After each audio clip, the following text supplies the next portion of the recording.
Seja bem-vindo ao Leitura Bíblica Diária. Hoje terminaremos a leitura da primeira carta aos Coríntios, do capítulo 12 ao 16.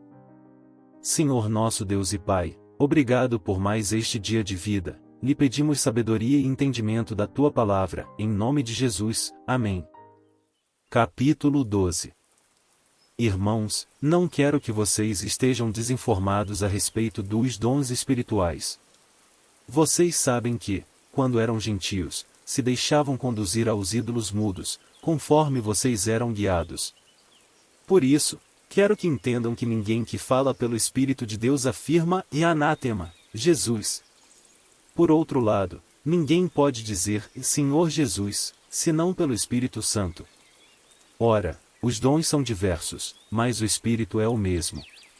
E também há diversidade nos serviços, mas o Senhor é o mesmo. E há diversidade nas realizações, mas o mesmo Deus é quem opera tudo em todos.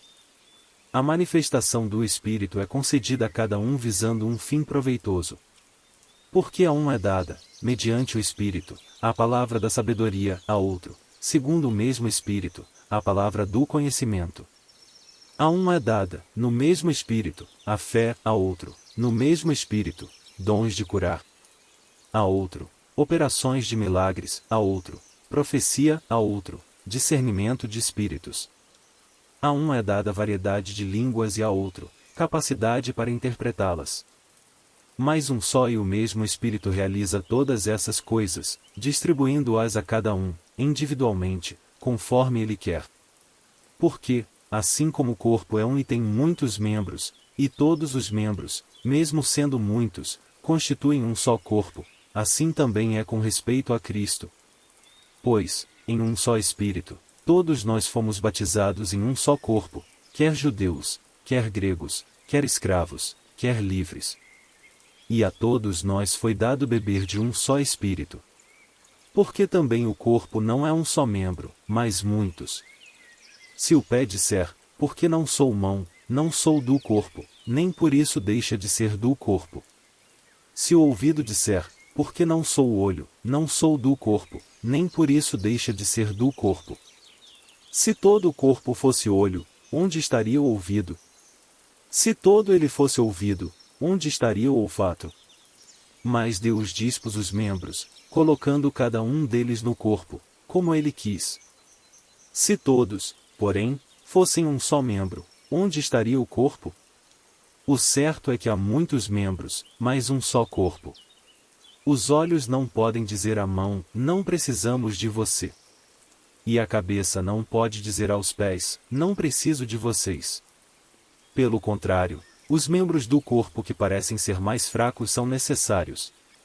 E os que nos parecem menos dignos no corpo, a estes damos muito maior honra. Também os que em nós não são decorosos revestimos de especial honra. Ao passo que os nossos membros nobres não têm necessidade disso. Contudo, Deus coordenou o corpo, concedendo muito mais honra àquilo que menos tinha. Para que não haja divisão no corpo, mas para que os membros cooperem, com igual cuidado, em favor uns dos outros. De maneira que, se um membro sofre, todos sofrem com ele, e, se um deles é honrado, todos os outros se alegram com ele. Ora, vocês são o corpo de Cristo e, individualmente, membros desse corpo. A uns Deus estabeleceu na igreja, primeiramente, apóstolos, em segundo lugar, profetas, em terceiro lugar, mestres, depois, operadores de milagres, depois, os que têm dons de curar, ou de ajudar, ou de administrar, ou de falar em variedade de línguas. Será que são todos apóstolos? Será que são todos profetas? Será que são todos mestres? São todos operadores de milagres? Todos têm dons de curar? Todos falam em línguas? Todos têm o dom de interpretar essas línguas? Entretanto, procurem, com zelo, os melhores dons. E eu passo a mostrar-lhes um caminho ainda mais excelente. Capítulo 13. Ainda que eu fale as línguas dos homens e dos anjos, se não tiver amor, serei como o bronze que soa ou como o símbolo que retine. Ainda que eu tenha o dom de profetizar e conheça todos os mistérios e toda a ciência, ainda que eu tenha tamanha fé, a ponto de transportar montes, se não tiver amor, nada serei. E ainda que eu distribua todos os meus bens entre os pobres e ainda que entregue o meu próprio corpo para ser queimado, se não tiver amor, isso de nada me adiantará. O amor é paciente e bondoso. O amor não arde em ciúmes, não se envaidece, não é orgulhoso. Não se conduz de forma inconveniente, não busca os seus interesses, não se irrita, não se ressente do mal. O amor não se alegra com a injustiça, mas se alegra com a verdade. O amor tudo sofre, tudo crê, tudo espera, tudo suporta. O amor jamais acaba. Havendo profecias, desaparecerão, havendo línguas, cessarão, havendo ciência, passará. Pois o nosso conhecimento é incompleto e a nossa profecia é incompleta. Mas, quando vier o que é completo, então o que é incompleto será aniquilado. Quando eu era menino, falava como menino, sentia como menino, pensava como menino. Quando cheguei a ser homem, desisti das coisas próprias de menino. Porque agora vemos como num espelho, de forma obscura, depois veremos face a face. Agora meu conhecimento é incompleto, depois conhecerei como também sou conhecido. Agora, pois, permanecem a fé, a esperança e o amor, estes três, porém o maior deles é o amor. Capítulo 14. Sigam o amor e procurem com zelo os dons espirituais, principalmente o de profetizar. Pois quem fala em línguas não fala para as pessoas, mas fala para Deus. Ninguém o entende, pois, por meio do Espírito, fala mistérios. Mas o que profetiza fala para as pessoas, edificando, exortando e consolando. O que fala em línguas a si mesmo edifica, mas o que profetiza edifica a igreja. Eu quero que vocês todos falem em línguas, mas muito mais que profetizem. Pois quem profetiza é superior ao que fala em línguas, a não ser que as interprete, para que a igreja receba edificação. E, agora, irmãos, se eu for até aí falando em línguas, que proveito vocês terão, se eu não falar por meio de revelação, de conhecimento, de profecia ou de doutrina? É assim com instrumentos inanimados, como a flauta ou a harpa, quando emitem sons. Se não emitirem sons bem distintos, como se poderá reconhecer o que se toca na flauta ou na harpa? Pois também se a trombeta der som incerto, quem se preparará para a batalha? Assim também vocês, se com a língua não disserem palavra compreensível, como se entenderá o que é dito? Porque vocês estarão como que falando ao vento. Há, sem dúvida, muitos tipos de vozes no mundo, e nenhuma delas é sem sentido. Mas, se eu não entender o significado da voz, serei estrangeiro para aquele que fala, e ele será estrangeiro para mim. Assim, também vocês, visto que desejam dons espirituais, procurem progredir, para a edificação da igreja. Por isso, quem fala em línguas, ore para que as possa interpretar. Porque, se eu orar em línguas, o meu espírito, de fato, ora, mas a minha mente fica infrutífera. Que farei, então? Vou orar com o espírito, mas também vou orar com a mente. Vou cantar com o espírito, mas também vou cantar com a mente. Se você louvar apenas em espírito, como não instruído poderá dizer o amém depois da oração de agradecimento que você fez? Porque ele não entende o que você diz. A sua oração de agradecimento pode ser muito boa, mas o outro não é edificado. Dou graças a Deus, porque falo em línguas mais do que todos vocês. Contudo, na igreja prefiro falar 5 palavras com o meu entendimento, para instruir os outros, do que falar 10.000 palavras em línguas. Irmãos, não sejam meninos no entendimento. Quanto à maldade, sim, sejam crianças, mas, quanto ao entendimento, sejam pessoas maduras. Na lei está escrito: falarei a este povo por meio de homens, de outras línguas, e por meio de lábios de outros povos. E nem assim me ouvirão, diz o Senhor. Portanto, as línguas constituem um sinal não para os que creem, mas para os que não creem. A profecia, no entanto, não é para os que não creem, e sim para os que creem. Assim, se toda a igreja se reunir no mesmo lugar e todos se puserem a falar em línguas, no caso de entrarem pessoas não instruídas ou não crentes, será que não vão dizer que vocês estão loucos? Porém, se todos profetizarem, e entrar ali um não crente ou não instruído, ele será convencido por todos e julgado por todos. Os segredos que ele tem no coração se tornarão manifestos, e, assim, prostrando-se com o rosto em terra, adorará a Deus, testemunhando que Deus está, de fato, no meio de vocês. Que fazer, então, irmãos?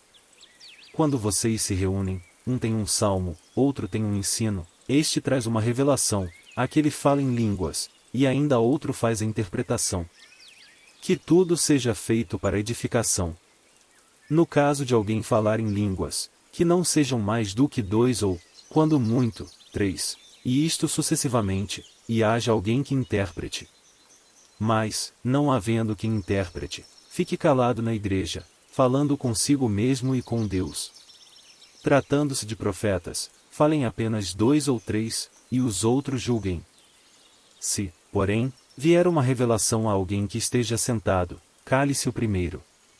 Porque todos poderão profetizar, um após outro, para que todos aprendam e sejam consolados.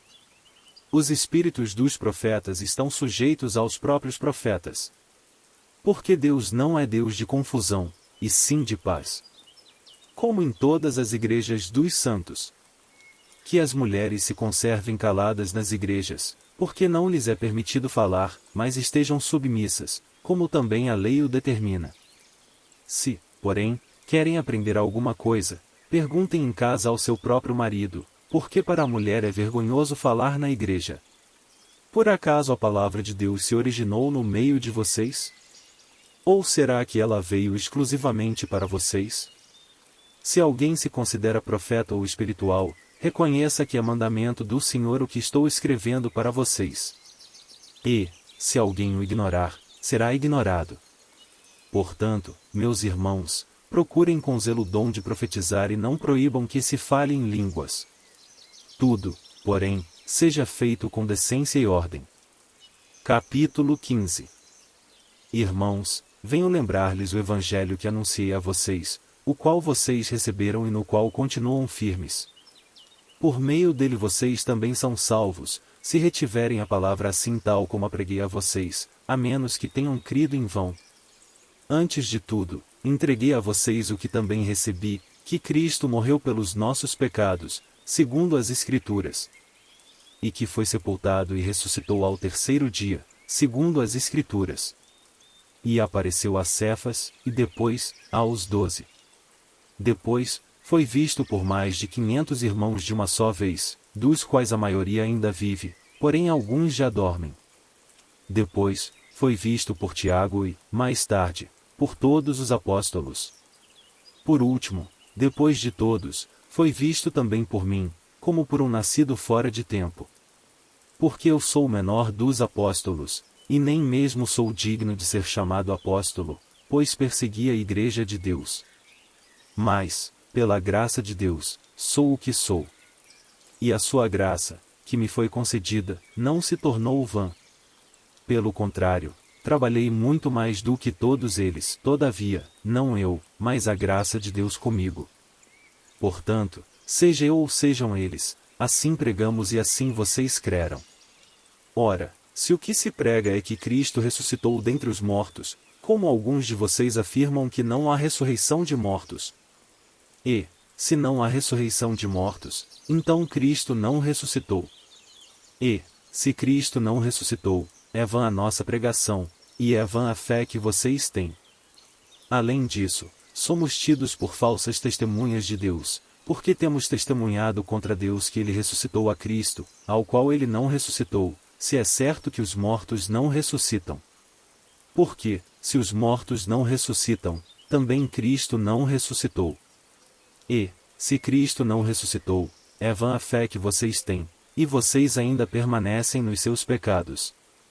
E ainda mais, os que adormeceram em Cristo estão perdidos.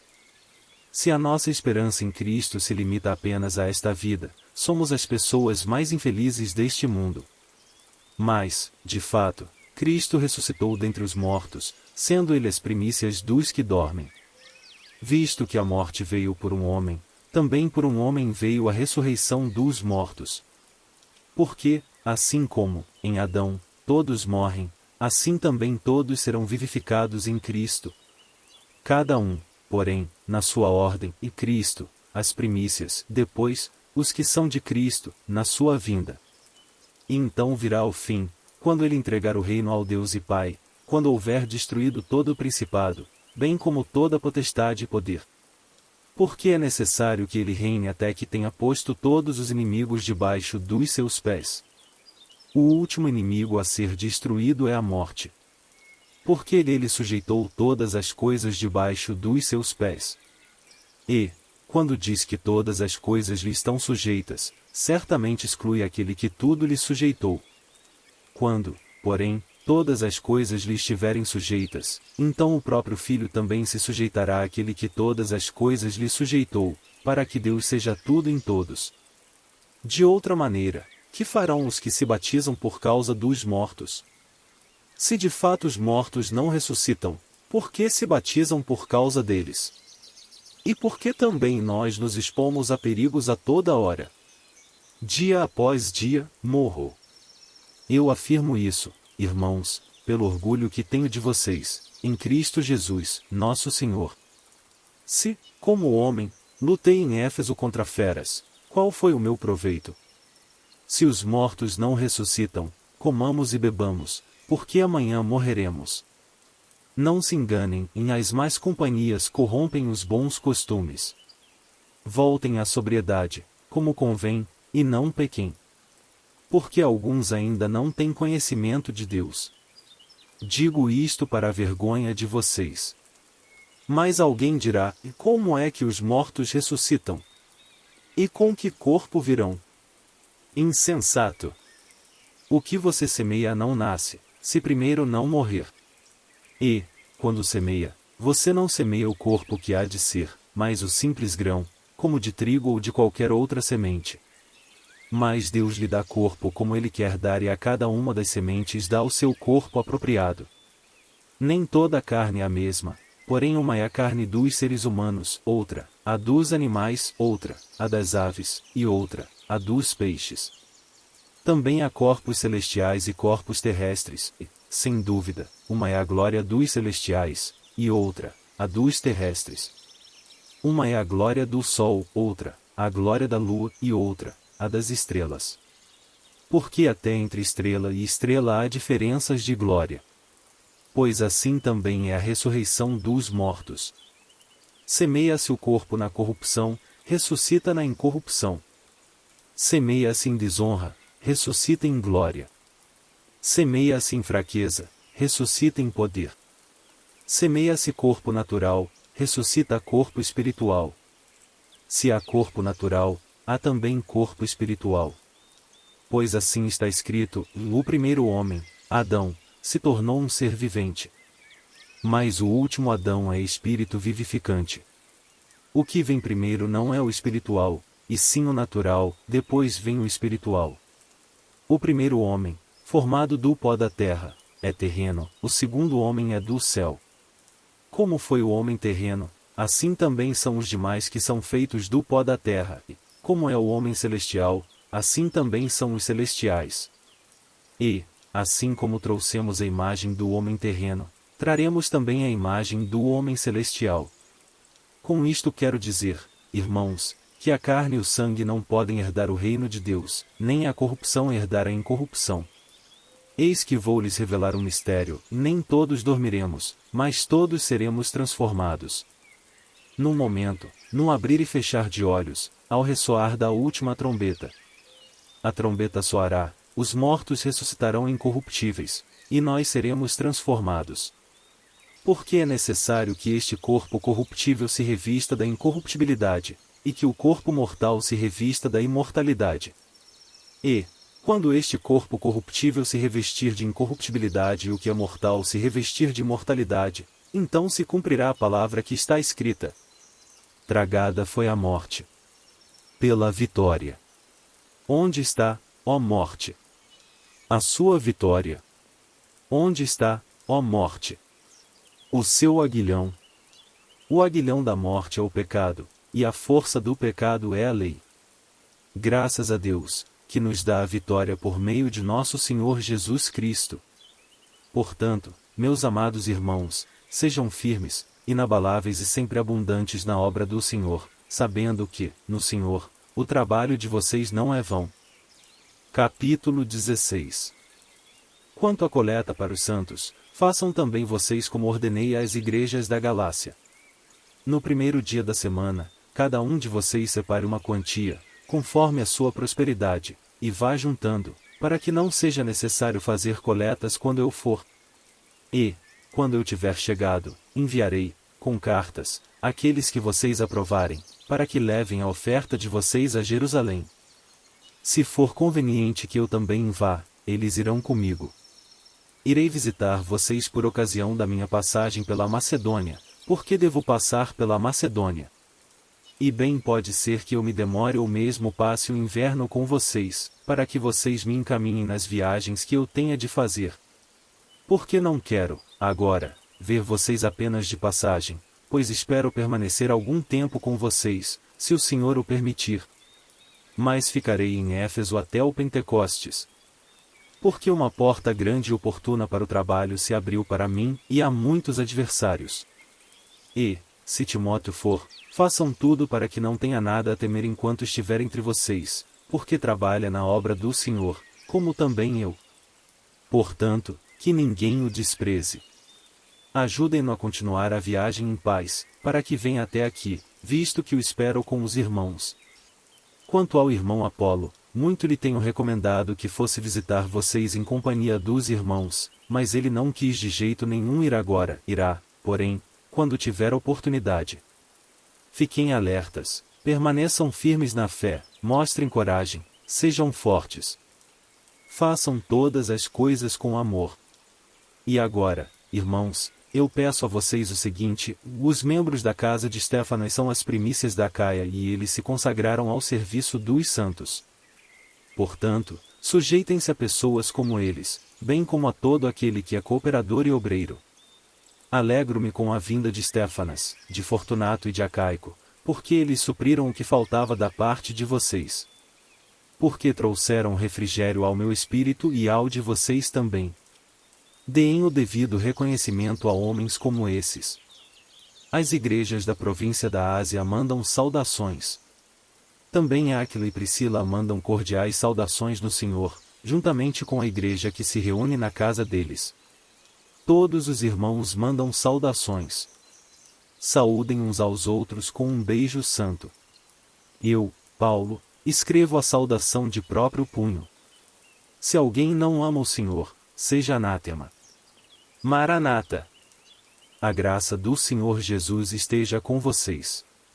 O meu amor esteja com todos vocês, em Cristo Jesus. Espero que essa palavra de Deus possa lhe abençoar hoje. Ficamos por aqui, que Deus te abençoe.